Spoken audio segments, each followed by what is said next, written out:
You solemnly swear or affirm the testimony you're about to give in this action shall be the truth, the whole truth, and nothing but the truth, so help you God? I do. Thank you, sir. You may be seated. And if you please state your full name and then spell it for the record. Daryn, D-A-R-Y-N, Dupree, D-U-P-R-E-E. Thank you, sir. Whenever you're ready to state, you may proceed. Thank you. Sir, how did you used to be employed? I was a detective for the Los Angeles Police Department, How long were you with the LAPD? 33 and a half years, And when did you start?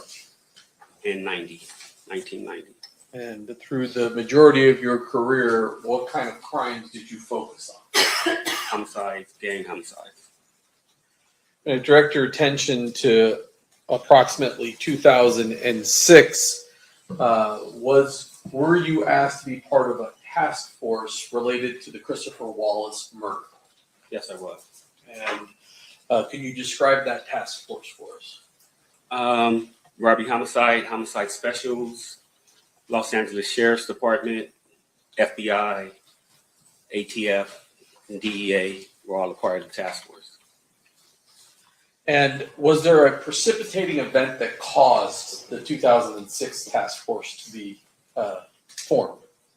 Yeah, Christopher Wallace's mother filed a lawsuit against the Los Angeles Police Department And what was the allegation in the lawsuit? that there was police officer involvement in his death. LA police officer involvement? Yes. And what was the purpose of the 2006 task force? To uncover, first of all, if there was any police officer involvement, and also to hopefully solve the Biggie Smalls murder case. Now, by 2008, this is 11 years after the homicide. I assume that there was records that the LAPD would have gathered initially in the investigation in the ensuing 11 years that you had access to. Yes. Did you guys, or did the task force formulate a plan as to how you were going to go about investigating the Christopher Wallace murder? Yeah. There was rumors that this was a war between Southside Compton Crips and Mob Piru. Puffy Combs labeled Bad Boy and Death Row Records. So we started there. And that consisted of coming to Vegas, getting all their files, getting up to speed on the Tupac murder. Although we weren't investigating it, we just wanted to get up to speed on it. And then starting there, everybody was a suspect at that time in the Biggie Smalls murder. At the time you come to Vegas and learn what information the Las Vegas Metropolitan Police Department has, who is the detective that you're having the contact with from Metro? Detective Dan Long. At some point, you go back, you begin investigating.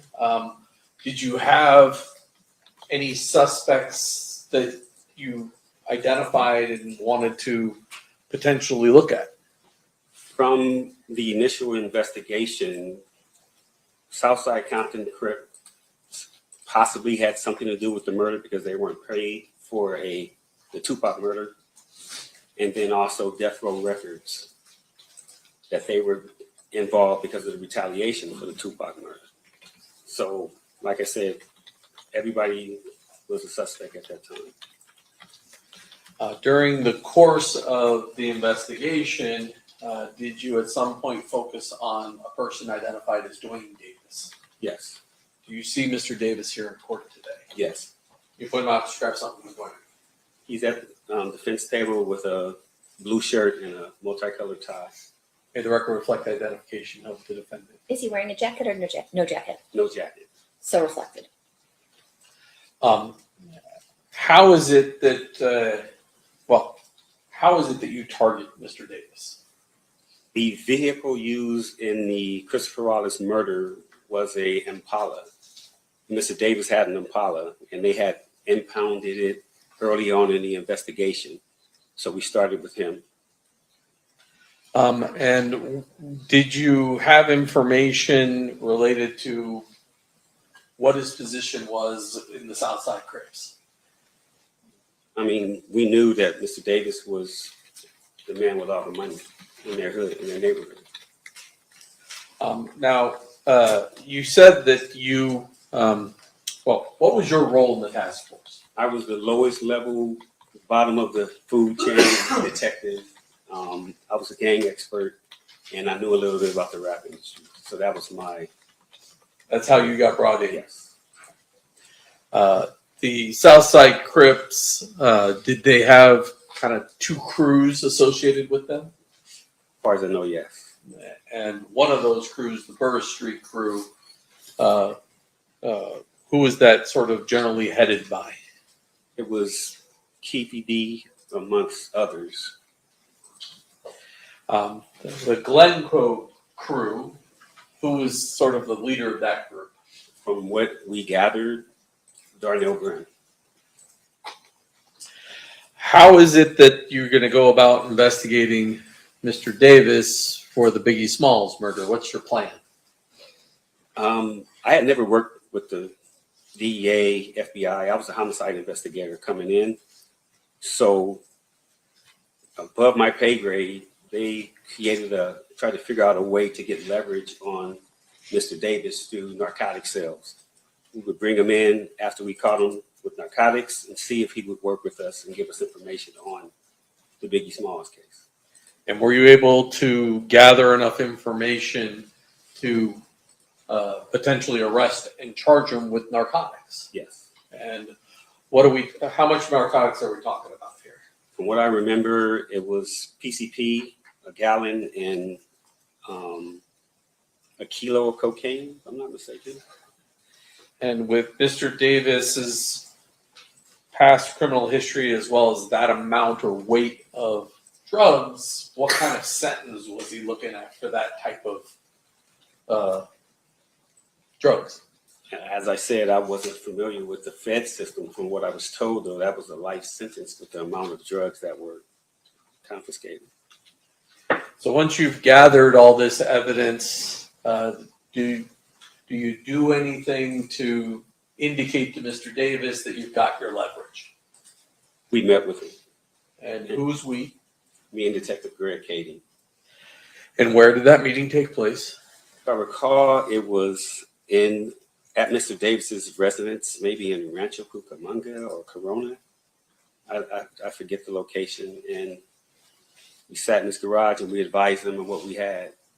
And we get an attorney and we'll meet with you a couple days later in LA at the Fed building and we'll discuss it more. Now, was there a suggestion to Mr. Davis that he shouldn't use a lawyer by the name of Edie Fall? I don't know anything about that. Does there come a point in time when you wind up at a meeting with Mr. Davis and his lawyer? Yes. And that first meeting, what are you there to talk to Mr. Davis about? To show him the evidence that we had against him, the video surveillance that we had, we did a lot of surveillance on him to show him everything we had and what he was looking, to receive as a case against him. And so do you eventually wind up in a meeting with his lawyer in either the lawyer's office or a police station to talk to him about that? I think that first meeting was at the AUSA's office in downtown Los Angeles with him and his attorney and about 4 or 5 people from the task force. And was there your understanding as to what the circumstances of what you could and couldn't use against Mr. Davis about what he's talking to you about? Yes. And again, I'm just in the room. I never even been in the AUSA's office at that time. So I'm just observing what's going on. Did anyone use the term, this is a proffer? Yes. And was that agreement between the AUSA, do you remember that AUSA's name? Timothy Seawright. And do you remember the attorney for Mr. Davis, his name? Wayne Higgins. And so there was an agreement in that first meeting that this would be a proffer. Yes. And during the course of that, do you ask Mr. Davis about his involvement in the Biggie Smalls murder? Yes. And what is his response? At that time, he said, no, we didn't have anything to do with that. When he said we didn't have anything to do with that one, did that trigger anything in your mind as to what he was saying? When I recall, yes, we were like, that one, what do you mean? And then he What was said, we did the other one. He said we did the other one. And so at that point, what did you think he was talking about? Me personally, the only other one was Tupac. But we had nothing, we didn't think he was, we were talking about Christopher Wallace. We didn't ask him any questions about Tupac. He offered that on his own. And so when he does that, is there some discussion then of maybe having a conversation about Tupac? It was a surprise to us. Number one, we were shook. We were surprised. Yes. I mean, I don't know if we shut that meeting down then to discuss what we were going to do. I don't remember, but we were surprised. Does there come a point in time when there's a meeting set for December 18th of 2008 to talk to Mr. Davis about the Tupac Shakur murder? Yes. In your understanding, was that still based upon the agreement between Wayne Higgins and the U.S. Attorney that it would be a proffer session? Yes. At that point, before having this conversation with Mr. Davis, has anybody notified Las Vegas that Mr. Davis is going to be talking about the Tupac Shakur murder? Unfortunately, no. Were you present on December 18th for an interview with Mr. Davis about the Tupac Shakur murder? Yes. And did you subsequently learn, or previously learn, but subsequently learn that conversation was recorded? Yes. Do you know who recorded that statement? One of the members of the task force, Bill Holcomb.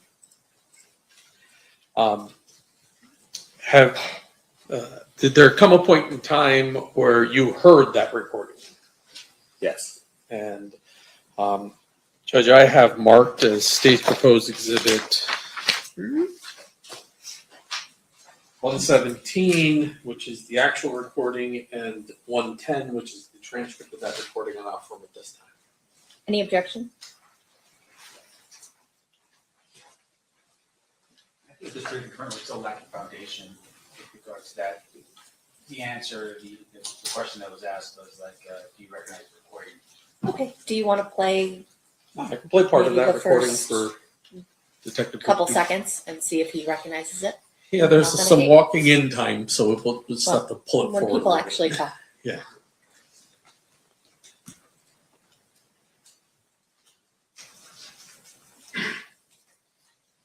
I'll just jump forward. Hopefully.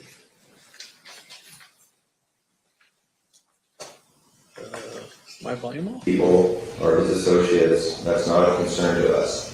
Yeah, If you had told Mike, we would have talked to him. We wasn't want to talk to him. okay, another, Does that sound like the conversation that was happening on December 18th, 2008 with Mr. Davis? Yes. And who was present at this besides yourself that you recall? The lead detective, Detective Greg Kading, he was mostly in charge. Bill Holcomb and me. That's all I can remember. Was Wayne Higgins present as well? Wayne Higgins was there, and I'm sorry, so was Mr. Davis, of course. And do you recall where this conversation took place? It might have been at Wayne Higgins' office. As I once again reoffer 117 and 110. Did you want to show him 110 to verify that is the transcript of it? Oh, you want me to? Well, that was the objection, was that Oh, the foundation wasn't accurate. And we talked about the first item, but not the second. let me take a look at that. You can read through as much as it is you need to. That appeared to be a transcription of that particular meeting. Yeah, I remember. Yeah, that's it. Move to admit 110 and 117. Any objection, Mr. Smith? No, Your Honor. They will be admitted. I dare. The jury is going to hear the entire thing at some point. But generally speaking, what was Mr. Davis's version of events as it relates to what happened with Tupac Shakur? Mr. Davis stated that his nephew, Mr. Orlando Anderson, was jumped and beat up in a club or in a hotel in Las Vegas after the Tyson fight. He came and told Mr. Davis what happened. They went looking for Tupac, Suge, anybody who was involved, basically, in the beatdown of Mr. Anderson. And they couldn't find him at first. And then they saw him, and basically, Mr. Davis had the gun at first, but they came up on the passenger side of Suge Knight and Mr. Shakur's vehicle, so he couldn't shoot across the driver.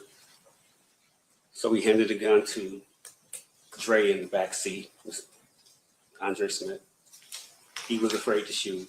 Mr. Anderson grabbed the gun and shot across Mr. Smith into Mr. Knight's car that Mr. Tupac Shakur was in with Mr. Knight. And did he tell you what kind of vehicle he was in? He was in a white Cadillac, Did he tell you what kind of gun was used? a 40 cal Glock. And did he tell you after the shooting where the car went? If you recall. If you don't recall. I don't recall. After receiving this information in March of 2009, does the task force sign Mr. Davis up as a confidential informant? Yes. And once you sign him up as a confidential informant, what is it that you want to do with Mr. Davis? Figure out ways to see if he's telling the truth about his story about what happened. And so what do you do? Mr. Davis had a narcotics friend in New York by the name of Equan Williams, Zip. He said he could, this is a lot deeper than that. Sean Puffy Combs was supposed to have given money to Zip Martin to give to Mr. Davis for payment of the Tupac murder. Fast forward, we go to Mr. Davis. He says he can rekindle that relationship with Mr. Zip Martin and get him to talk about the money that was given from Sean Puffy Combs to Mr. Martin that never got to Mr. Davis. And did you guys or Mr. Davis come up with a plan to get leverage on Mr. Williams, Zip? What was the idea? Me, Detective Kading, ATF Jim Black, and Keefe D, Mr. Davis, flew to New York so Mr. Davis can work undercover to try to rekindle that friendship and business relationship with Zip. And when Mr. Davis goes in to, do you remember the name of the club? It's called the Zip Code in Harlem. Does he in fact meet with Zip? Zip, he did, but from what we gathered from Mr. Davis told us, he passed him off to his nephew, meaning Zip passed him off to his nephew to do business with him. Zip had cancer or something like that. He was sickly. He said he wasn't in the business no more, something like that. So it didn't work. So he was unable to reestablish a business relationship and do a drug deal with Zip so that you would have leverage to then talk to Zip about what Mr. Davis Objection, told Your Honor, leading. I'm just confirming the information Your is correct. response? What? You're just confirming that the information that you just were provided is what? I'm just confirming the information that he just testified to. So then, overruled. You may answer. Yes, he couldn't rekindle the relationship. And so you come back from New York. Yes.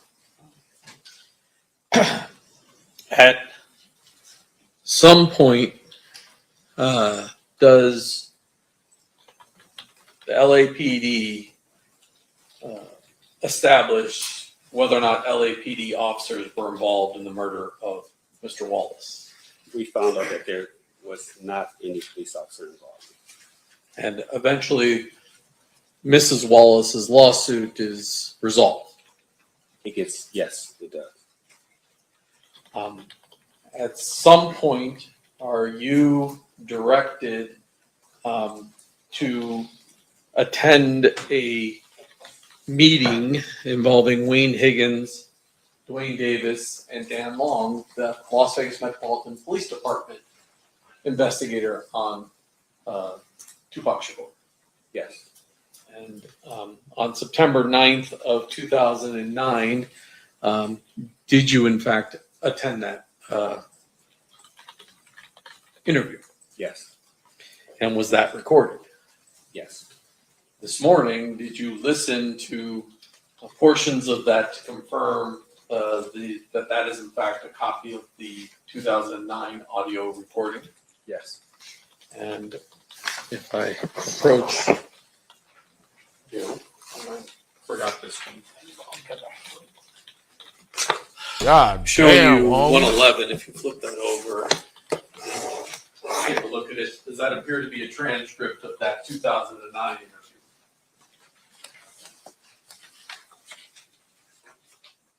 Yes. Move to admit 111 and 118. Any objections? No objection. So admitted.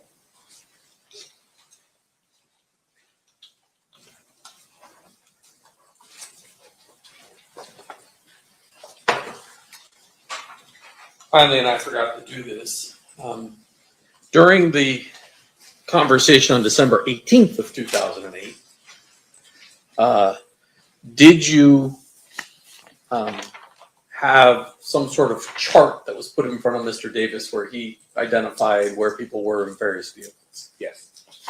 I'm showing you what's been marked as state's proposed exhibit number 147. Is that a copy of the chart that you had prior to the December 18th, 2008? Yes. Move to admit. Any objection? No objection. So admitted.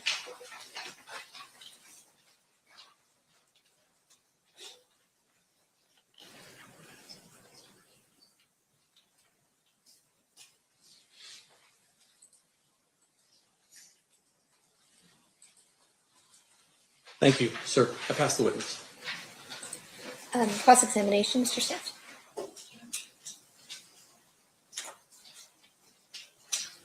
It's 2.5 hours. I don't play with him on the stand.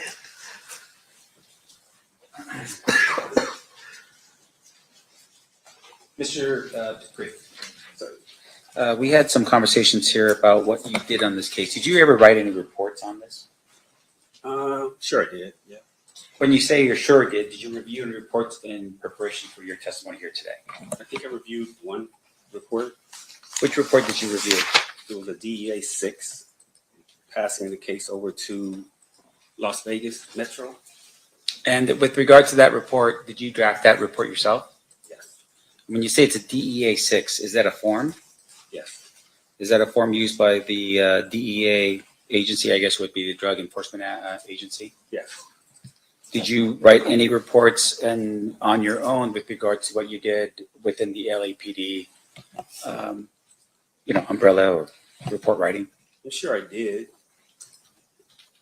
When you say you sure did, are you telling us today that you don't know for sure what reports you wrote? I'm saying that when you have a cold case, a lot of reports are already written. So you interview people and you do a statement on it, but the majority, this was 2006 when we started, but the murders happened in 1996 and 97. So a lot of the reports were already written. So with regards to, you're classifying this as a cold case? Yes. And what is a cold case to you? It's a case that takes a long time to solve. And with regard to the cold case, which, are you talking specifically about the murder here, the murder investigation of Tupac Shakur? I'm talking about when we classified Christopher Wallace's case. I don't know if they classified Tupac a cold case at that time. I see. So you were part of the task force specifically on Biggie Smalls, we'll just call him Biggie Smalls. That's why we started the task force, because of the lawsuit. All right, and you are classifying that as the cold case. Yes. So all your work would have been under the Biggie Smalls investigation, not necessarily under the Tupac case that we're here for today. Yes. And so with regard to your actions on the Biggie Smalls case, a lot of what you're doing sort of blends into, at least some of it blends into the Tupac investigation, but that wasn't your investigation. No. That was Metro's investigation. Yes. Now, on the day that we're talking about here, and this would be under the recordings that you had from the 2008 proffer. Did you set those up? No. Who set them up? Probably the lead investigator, Greg Kading. Okay, and with regards to Greg Kading, you're his partner. In a task force configuration, you might peel off with one person more than the other. So I would say me and him did a lot of work together. And with regards to what he is that he's also a fellow LAPD detective. Yes. All right. And so with regards to your being, let's say not part of the task force, were you ever his partner outside of the task force? I met Detective Kading at Wilshire Homicide. Wilshire Homicide is the area that Christopher Wallace was actually killed in. Robbie Homicide inherited the case or took the case because they had more resources to work. Me and Greg worked together at Wilshire Homicide. Greg Kading started this task force, and he brought me over years later to this task force. I see. So up until that point when he brought you over, you guys weren't partners? No, he was working narcotics. Greg knows the narcotics FBI DEA system very well. I didn't. All right. And so in terms of your awareness about the Tupac investigation, when were you first made aware of the Tupac investigation? Through the media, as soon as it happened. Right. I mean, everybody knew about that. And in terms of though your involvement or the official, are you telling us it's at the time of the proffer that you become sort of more involved in the Tupac? At the time that Mr. Davis offered the information that he offered is when we even thought about doing anything with Tupac.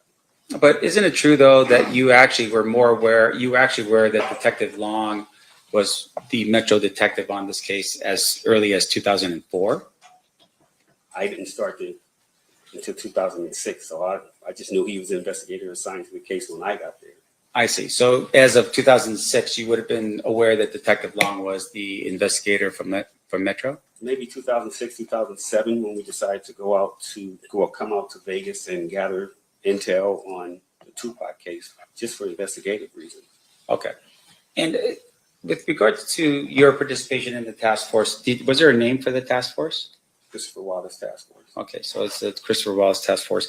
And you first contact Mr. Davis on, looks like November 21st, 2008.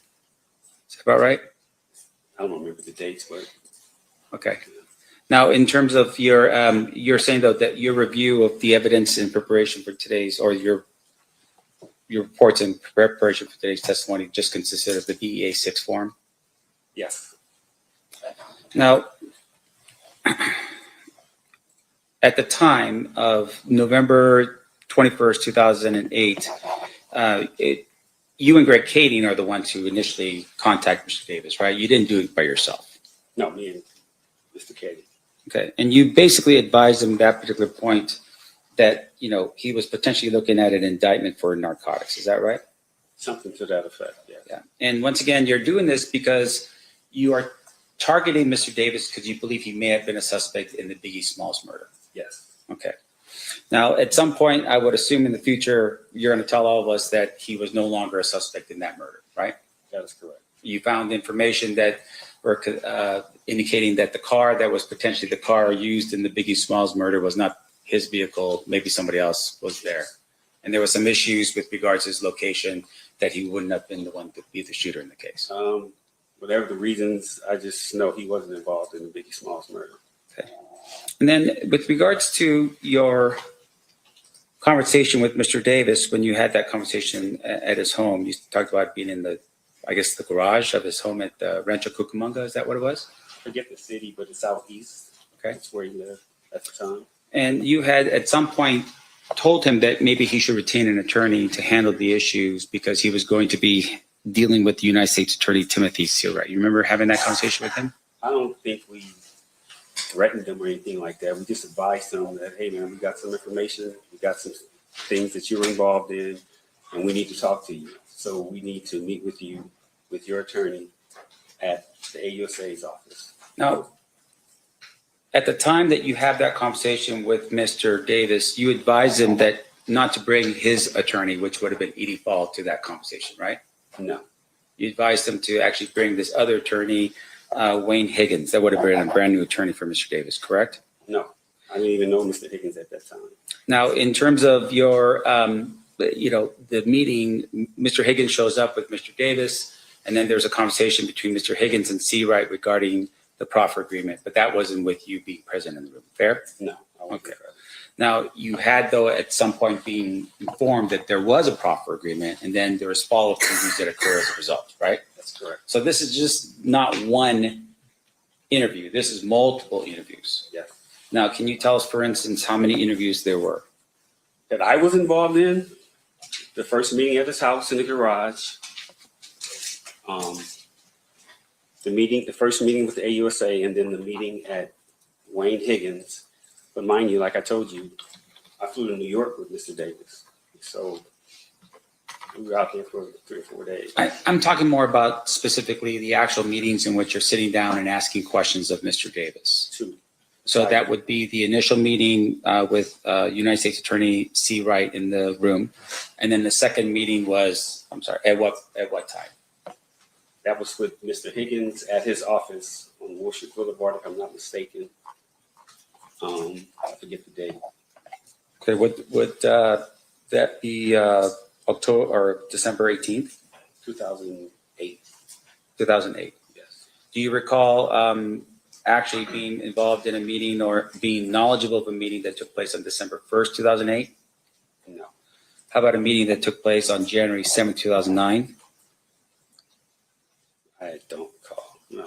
How about another meeting that occurred on February 11th, 2009? I don't recall any of those dates. Okay. I just remember the 3 that we dealt with. And once again, you're refreshing your recollection off of a DEA 6 form, correct? No, I'm refreshing my recollection off my recollection. 30 years later? That's right. And about 20 murder trials Right, of my own. which is amazing. Good It's job. not amazing, just doing my job. But let's just make sure we're clear. I want to make sure this jury understands that you're refreshing recollection off of a DEA 6 form. No, I told you the DA 6 form that I saw this morning was transferring the case from the DEA to Las Vegas Metro. That's all that said this morning. All right, so this is all purely off of your recollection from 30 years ago. Well, 17, 18 years ago when we got it. The Okay. case was 30 years ago. So Right. we had it in 2006. And 20 murder trials later, That's right. you're refreshing. Okay, That's right. so let's keep going through it. So your testimony here is that at the time of the meeting on December 18th, 2008, you were present for that meeting. Yes. And the other people that were present for that meeting was Detective Katie, Yes. LAPD Detective William Holcomb, Yes. FBI Special Agent Bennett, Yes. I didn't mention him, but he was there. Yes. and then was anybody else there present? Mr. Davis and Mr. Higgins. And then outside of those, was anybody from the United States Attorney's Office present? At the first one in 2008, I think, not in 2009. For sure, not 2009. I can say that. Okay, but I want to make sure we're precise for this jury. Okay. On December 18, 2008, was the United States Attorney present for that meeting? Yes. Now, in addition to that, the recording that had occurred and the one that you've introduced into evidence in this case, was that a recording to which Mr. Davis or his attorney knew about? Which one? 2008 or 2009? 2008. 2008. I don't know. Okay. I didn't know it was being recorded either. Sure. And with regard to the FBI special agent that was there, are you aware of what's called a 302? Yes. What is a 302? It's a report, information report that they write out, kind of like the DEA 6, kind of. Yeah. And then in terms of how the 302 works is they don't actually record information with a recorder. They actually just write things down into the 302, right? That's correct. In this particular case, was Special Agent Bennett aware that there was a recording? I have no idea. Now, in addition to that, on March 9th, you had said that something that he was, I guess, activated as a confidential informant. So I think it's around that time period, right, of 2009. Between what time periods did Mr. Davis give information to LAPD as a confidential informant? Do you remember? I don't remember how many times we met or how many times I was involved in speaking to him, but it's just those 3 times. The first time in his garage, 2008, 2009, and then when we went to New York. That's all my dealings with Mr.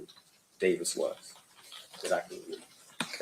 Now, the December 2008 proffer that you were part of, did you verify any of the information? That Mr. Davis told us? Yeah.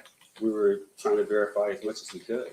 Okay, That's why well, we, tell us the efforts. No, I'm sorry. Can you tell this jury the efforts that you made to verify the information that he gave you in 2008? flying to New York to try to get the relationship with Zip, Mr. Martin, because he was involved here in Vegas with the murder and the large sum of money that was supposed to be given to Mr. Martin to give to Mr. Davis. So that's why we flew to New York to try to get that whole thing going. Right. And based upon your efforts in New York, were you able to verify that any of that information to be true? No. Now, in addition to that, there was other information that Mr. Davis gave up in 2008 in December. Did you verify any of that other information to be true?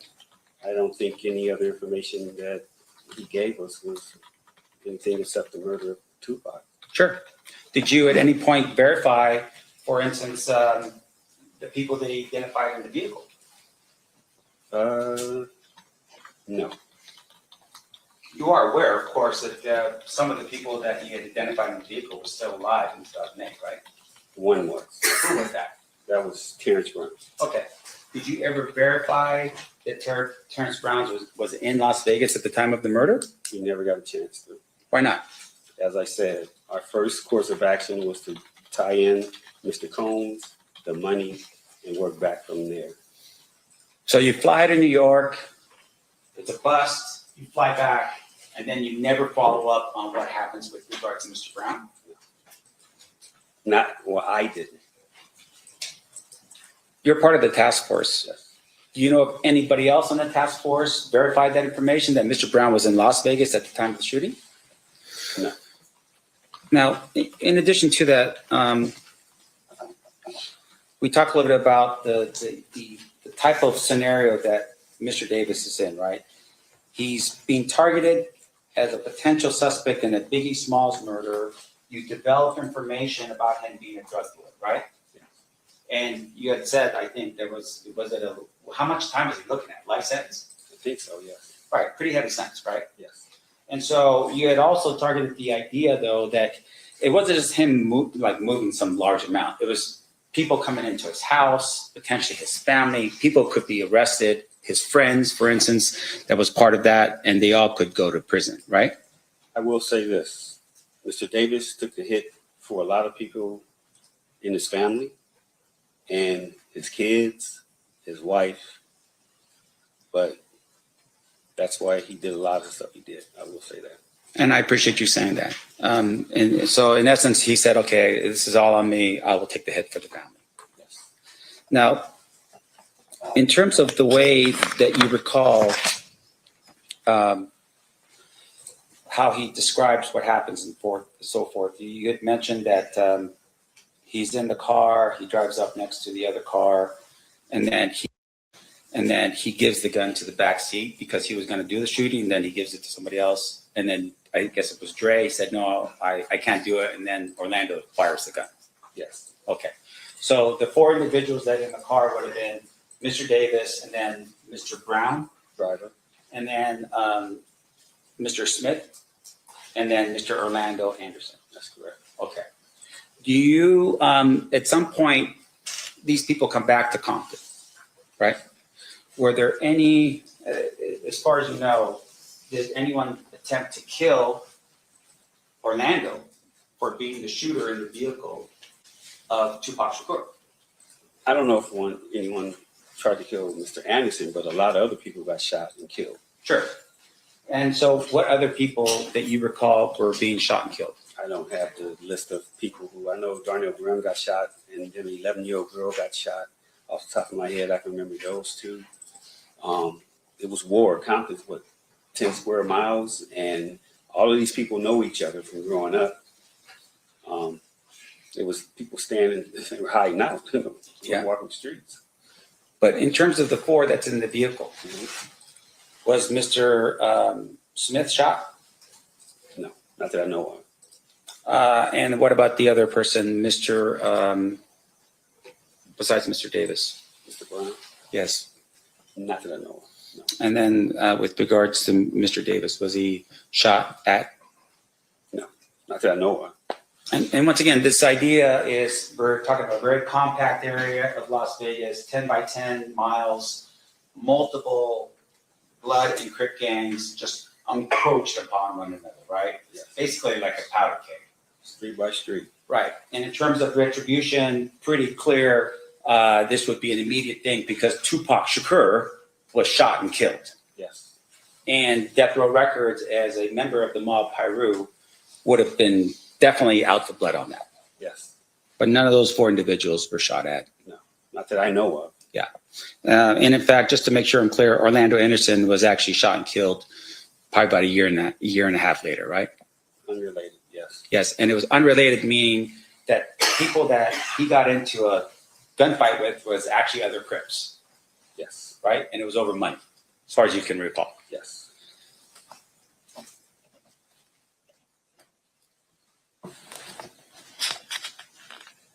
Now, there was some discussion.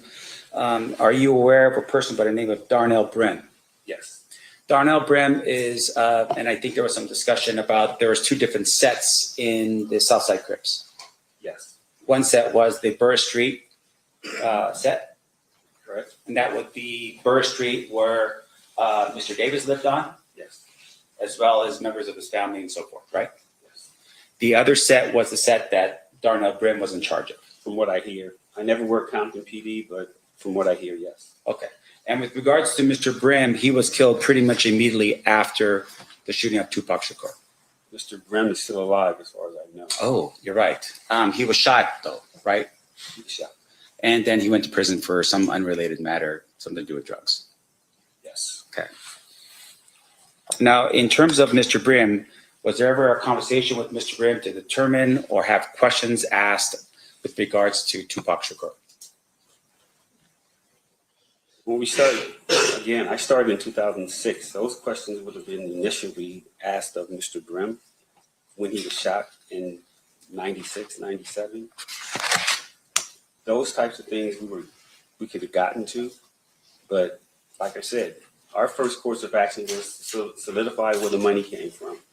If Mr. Combs was involved, and was Mr. Davis telling the truth about being paid for the murder of Tupac Shakur. And outside of that, any additional sort of boots in the ground discussions or investigation in Compton was handled by somebody else? The preliminary Right. And if we would have gotten to that, we probably would have talked to people, but I'm sure that they were talked to already. This is on a Fed level trying to get a RICO case against people. Okay, this is a whole different level of content. Sure. This is FBI, ATF, DEA. This is trying to solidify that Death Row Records and was built on narcotics and Bad Boy Records. Now, you don't understand this, but I'm from the hood. Everybody knows it was, okay? Everybody knows that those record companies were started with the sales of narcotics. So the feds were looking at a RICO. We cared about the murders.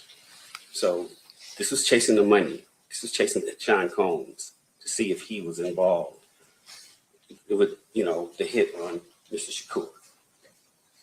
And so once you determine that, he's given information, not because of Biggie Smalls, but rather because of Shakur, you never once reached out to Metro at that time to say, hey, Las Vegas, you guys are the ones in charge of this murder. Come down to have an interview with Davis? The decisions were, again, way above my pay grade. And our command staff, whoever made that decision to keep it in-house and for us to handle it on the Fed level, because it would have spread all the way to Las Vegas and not notify Las Vegas Metro at that time, wasn't my decision. I see. So had to have been somebody up the chain, maybe even the United States Attorney. Whoever. See that? Yeah. Okay. That's not your call to make. No, I'm just a soldier. Okay. Right. I appreciate that.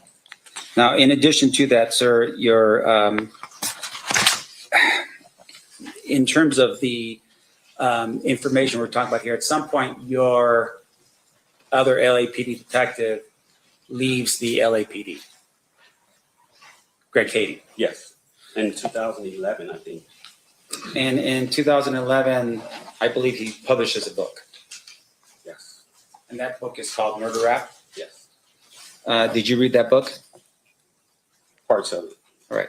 And fair to say, of course, is that if you saw something in the book that was not accurate, you probably tell Greg Cady, hey, this is not accurate, this is not right. I wouldn't tell him nothing. That's Oh, his version. He did what he wanted to do. Right. Okay, so it's his version of events. You would have been like, okay, this is not right about what I did. I'm just going to leave it alone because that's what Greg Cady interpreted it to be. No, I'm saying I was on the Los Angeles Police Department, still in charge of the Biggie Smalls case by myself. And whatever came from any books that were written, it was my responsibility to make sure that everybody was okay if they were outed in that book. So I'm not going to tell another man what he should and shouldn't do as far as writing a book. If you want to write a book, write a book. If it comes back my way and I got to investigate something you said, then I'll do that. So this individual, Greg Cady, leaves LAPD and takes the Tupac file with him? From what I hear, something like to that effect. Meaning he stole the file. Something to that effect. Now, in addition to that, he also took the Biggie file, right, with him when he left. From what I hear, I've never seen him, but that's what I hear. Okay. And with regards to the recording that we're talking about here, that recording was a recording that he published, at least brought it out to the public, not you. You'll never see me on a podcast, a book, nothing like that. Yeah. So, and you never have. Now, in terms of, though, just your understanding and, being in LA and so forth, Greg Cady has made appearances on podcasts and other things as well, right? Yes. And also that would be with documentaries. Yes.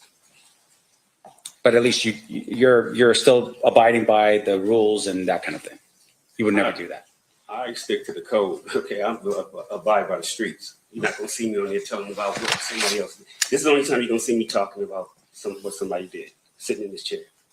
And I appreciate that, sir. Other than that, you'll never see me doing that. Okay. And with regards to your participation, though, in the interviews, during the time period that you're hearing Mr. Davis talk about these things, were you aware at all that he was recommended that this other attorney step in for his attorney, Edie Falls, and basically have this conversation? No, to my knowledge from the media, I thought Edie Fall would have been his attorney. So I don't know anything about that. Again, that was way above my, whatever I was doing there. I don't know who made that decision. I never talked to Mr. Davis. I didn't know Mr. Higgins at that point. Okay. So. Were you aware that when Metro was finally notified? Yes, When was that? the 2009 interview. Yes, sir. Did you make that call to Metro? Chain of command. Somebody upstairs called Vegas when we disbanded our unit. Our case was going back to our DA. Las Vegas Metro, they were going to take over their case. So somebody in our chain of command reached out to somebody in Metro, I guess, and said, hey, we got some information for you. Somebody needs to talk to you about Tupac. I knew Detective Dan Long. It trickled all the way down to us. Either he called me or I called him and set up the interview. Did you tell Detective Long when he appeared here in LA for the interview with Mr. Davis that he had given a proffer in 2008? Yes, I think he was aware of what we had. Unfortunately, he was aware of what we had done to that point, yes. Meaning that if you had a conversation with him, say, hey, by the way, there was a proffer in place in 2008. Here's the information. I'm sure I did. I don't recall if I told him immediately or whatever, but he was aware that we had been dealing with Mr. Davis. So, and once again, that proffer agreement between you, the government, or the various people of the task force plus Mr. Davis, up until that point, there was no violation of that agreement, right? Not to my knowledge, I don't know. Right, meaning that, for instance, Mr. Davis didn't do anything that would say, hey, you violate the terms of this agreement. No, I never used that term with him. No. Right, but at the same time, your higher ups felt at this particular point, yeah, give the information that you just learned about Mr. Davis from 2008, give that to Metro, right? Yes.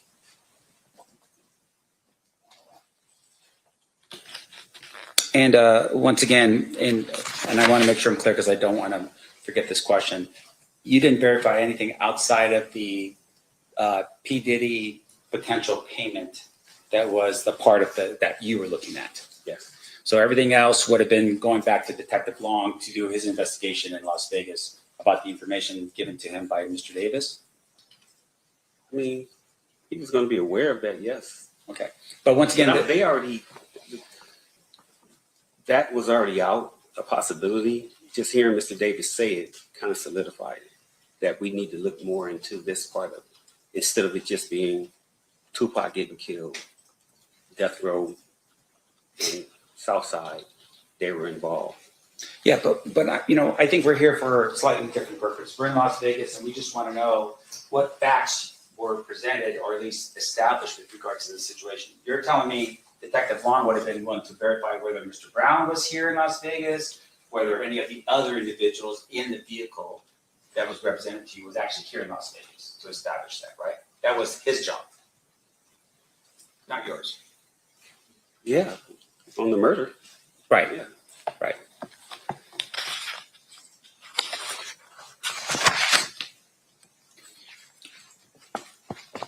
Now, there was some activity that happened in Compton. I just want to make sure I'm clear. You weren't part of any of the investigations in Compton with regards to the gang issues and so forth. You weren't part of that. No. That would have been somebody else from Compton. Compton and Metro and whoever else. Okay. I just have one. Yeah, court's indulgence, sure.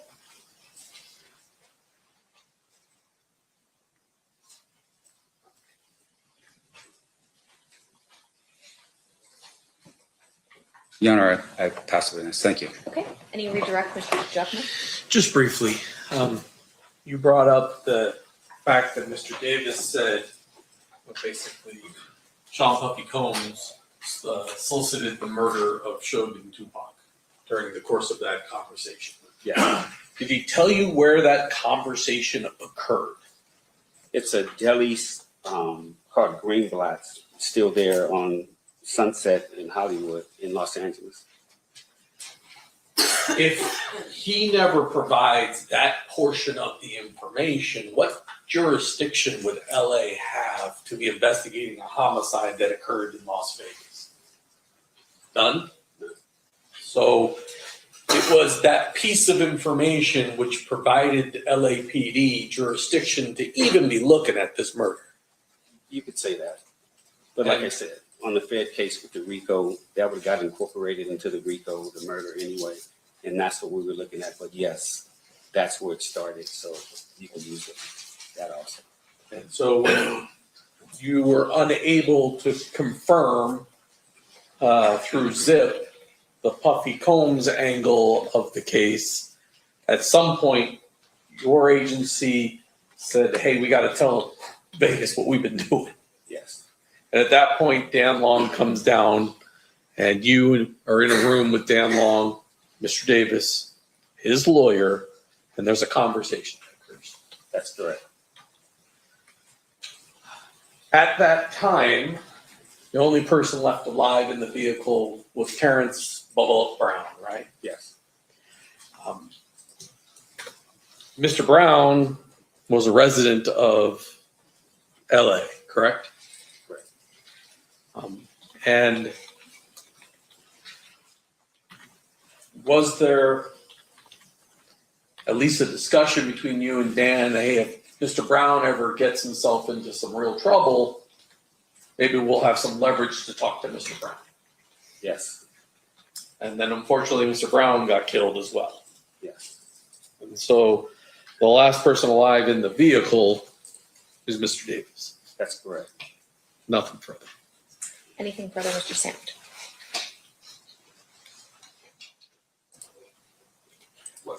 Okay, so what investigation with Mr. Brown are we talking about? You wouldn't be able to verify information about where he was, whether or not he was in Las Vegas, right? You're saying. You, with Mr. Brown. We wouldn't be able to? Yeah. We could have, I guess. Right. We would have got to that, yeah. Sure. And with regard to that, you didn't make that effort while he was still alive. And would it be fair to say, of course, that even if someone had passed, that you would still need to verify what Mr. Davis said to you, regardless of whether or not the person's passed or not? We would have to verify everything. Right. And like I said, start of it was Sean Puffy Combs. So that's where we started. Sure. That's it. And your focus is a little different, but in terms of the actual murder of Tupac Shakur, information with regards to, these other individuals in the car, that would have been given to Metro to handle here in Las Vegas. Yes. Okay. No further questions. State, anything further? Of course he will.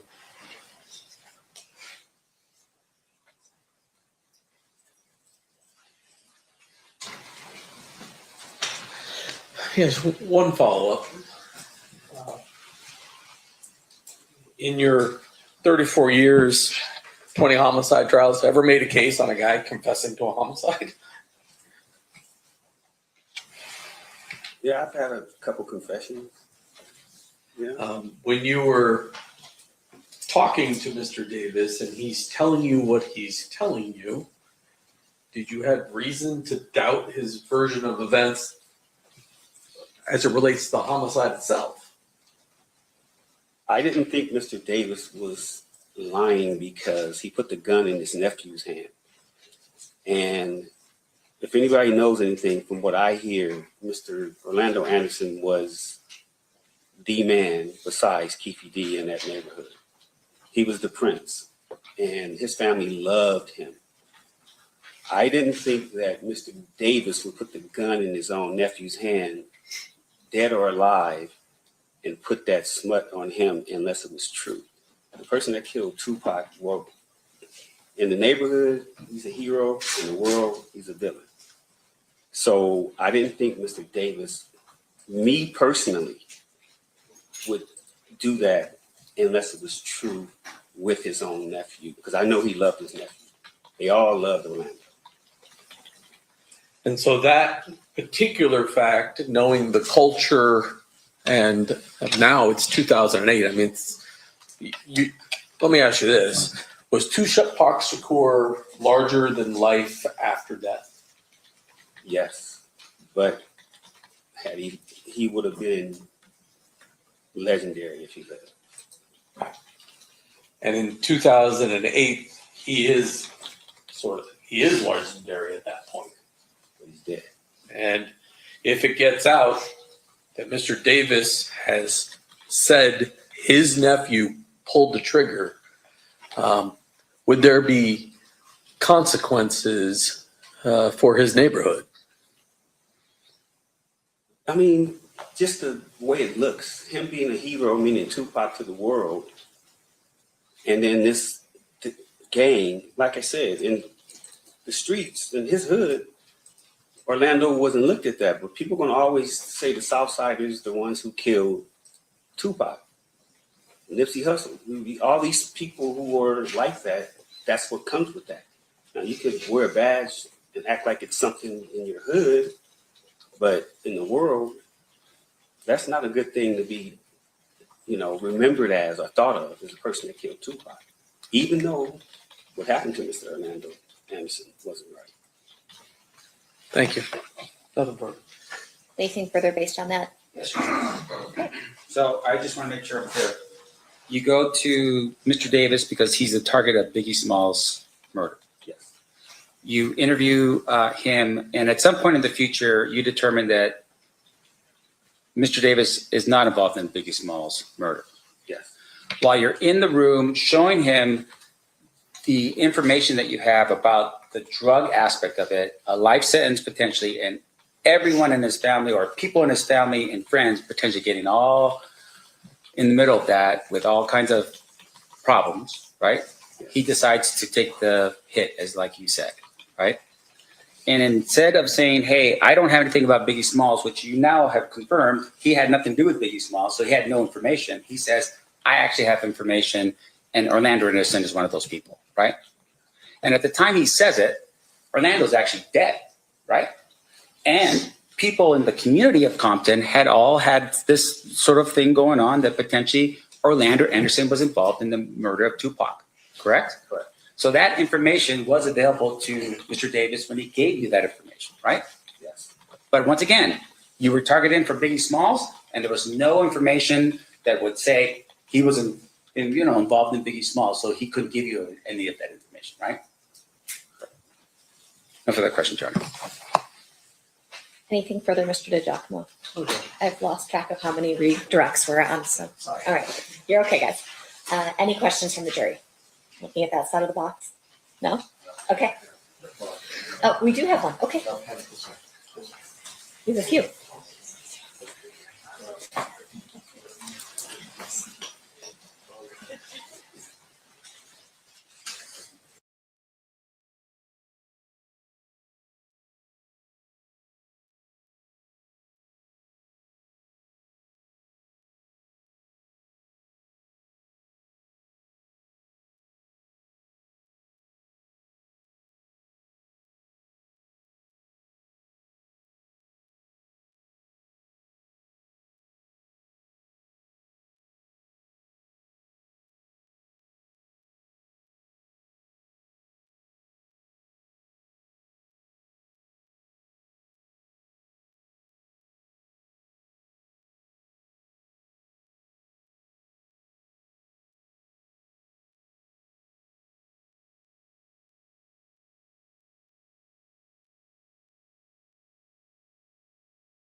All right, a question from one of our jurors for you. For clarity, would you say the feds were more worried about the bigger fish and the whole puzzle rather than the pieces, being you had the information from Keefe and didn't need to put it together?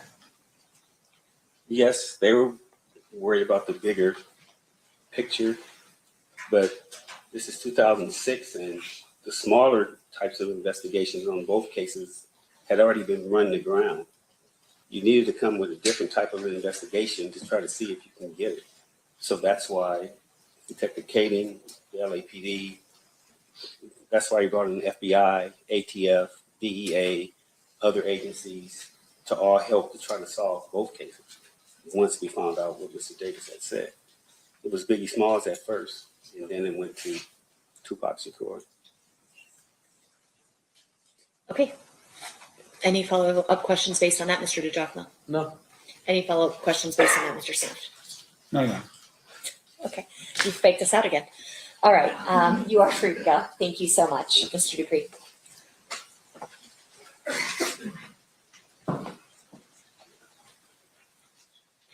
Your Honor, one quick thing before the witness leaves. Oh. May we approach?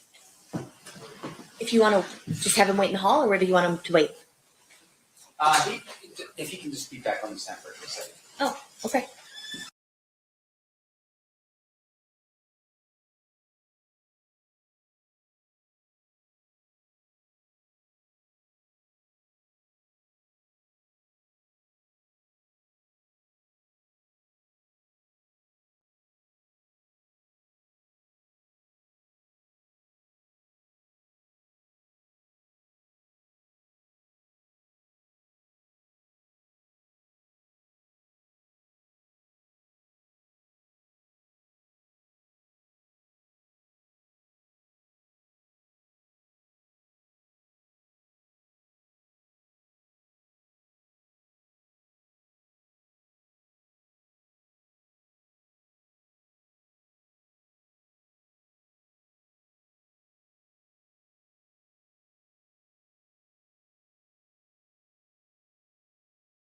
Mr. Dupree, as you discussed earlier with the parties, you may be subject to recall in this case, but it would be okay to do it via Zoom. If you could refrain from, you're ordered not to discuss your testimony with anyone else in this case until you are released from that potential recall. Okay, thank you. Thank You are you. now free to go. All right.